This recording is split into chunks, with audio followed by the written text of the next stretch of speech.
বাবা, আমরা কি মারা গেলে সব শেষ হয়ে যাবে? না বাবা, মৃত্যুই জীবনের শেষ না, বরং এটি একটি নতুন জীবনের শুরু। মৃত্যুর পর আল্লাহর কাছে আমাদেরকে জবাব দিতে হবে। বাবা, কবরেও কি কিছু হয়? হ্যাঁ বাবা, কবর হলো আখিরাতের প্রথম ধাপ। রাসূল সাল্লাল্লাহু আলাইহি সাল্লাম বলেছেন, কবর জান্নাতের বাগান হতে পারে, আবার জাহান্নামের গহ্বরও হতে পারে। কোরআনে বলা হয়েছে, যারা একমাত্র আল্লাহর সামনে উপস্থিত হবে তাদেরকে তাদের কৃতকর্মের জবাব দিতে হবে। বাবা, তাহলে যদি খারাপ কাজ করি, আল্লাহ তো দেখছেন সব।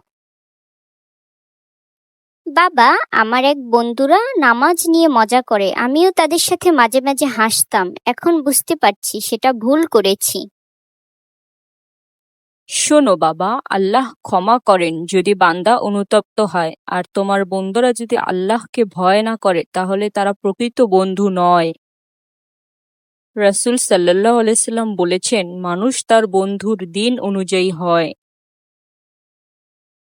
তাহলে আমায় ভালো বন্ধু খুঁজতে হবে, যারা আমায় নামাজ শেখাবে এবং খারাপ কাজ থেকে দূরে রাখবে। তাই তো, যারা আল্লাহকে ভালোবাসেন তারা তোমাকে জান্নাতের পথে ডাকবে।